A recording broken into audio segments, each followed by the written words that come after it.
who is the artist who created skyPod, and we're here for sort of the grand unveiling of skyPod. One of the things we discovered along the way is it's a lot bigger than you think, so for the unveiling you'll have to imagine there's a sheet over it, because it's really hard to get a sheet of that size to cover it. But that's sort of indicative of the whole process. This took about a year and a half to get it done, and when Sasha and I started talking about this initially, she said, oh, I've made one of these before. It was about this big. So imagine the engineering. She said, well, I want to make it bigger. How much bigger? Well, bigger, bigger, bigger. When she got to about 9 feet in diameter, I was like, that's enough, 9 feet, no more.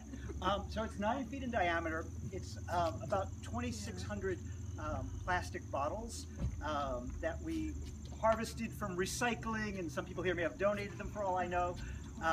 But the idea was a sustainability sculpture that teaches a lesson to the students who come here. So, you know, these could obviously go to recycling, or God forbid they go to a landfill because people don't recycle them.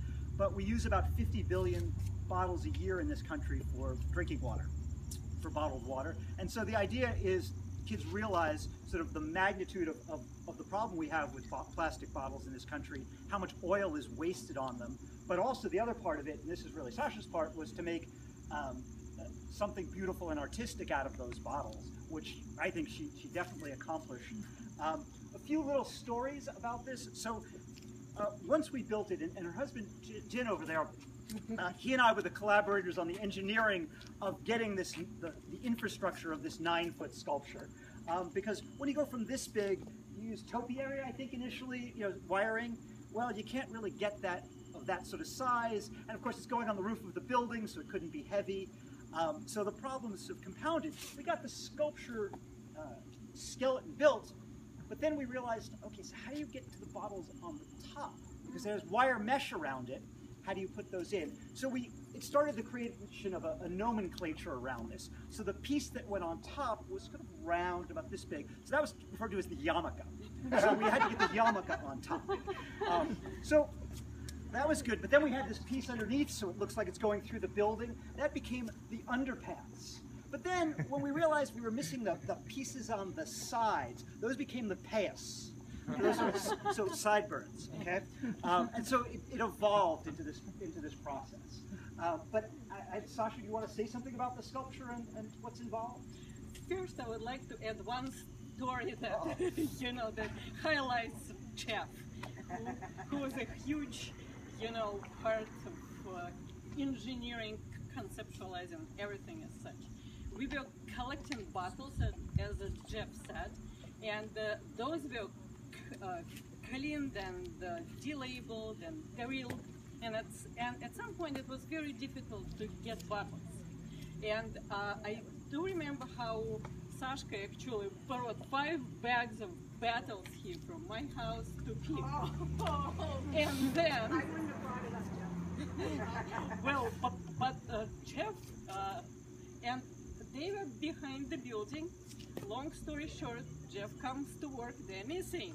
Waste management is going around and snatching our bottles. But Jeff was able to figure it out and save the bottles. I convinced the waste management guy, who had already put them in the truck, to go in and pull the bags of bottles out of the truck.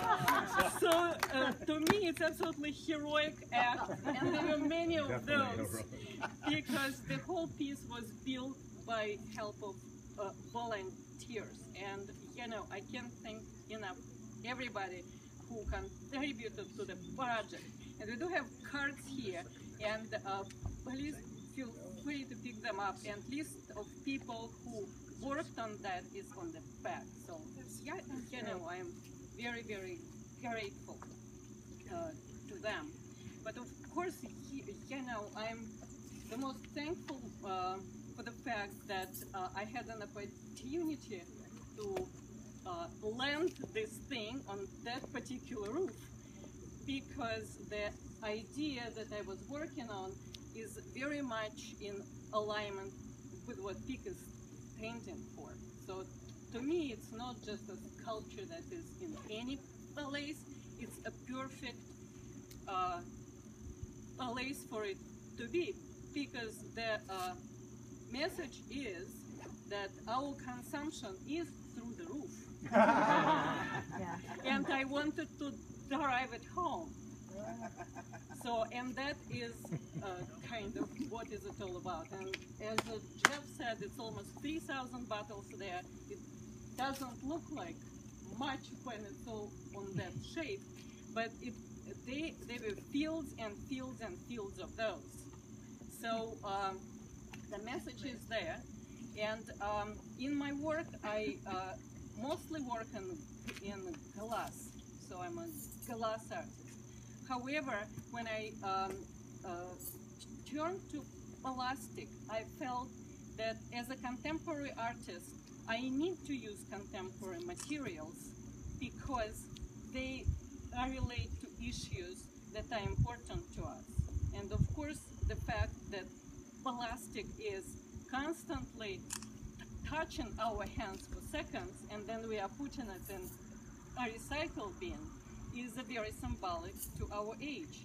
And I feel that plastic is like stone to stone age, like marble to Renaissance artists. It's the material that embodies our time. And that's why I'm creating a parallel body of work in plastic, in shopping bags, and I call it bust art, basically because that's what's around. And at the same time, as a material, it has its beauty. It has its own qualities that an artist can explore. And that's my attempt on it. And I hope that people who come to PEEC will get the message and enjoy the visual statement as well. Thank you very much.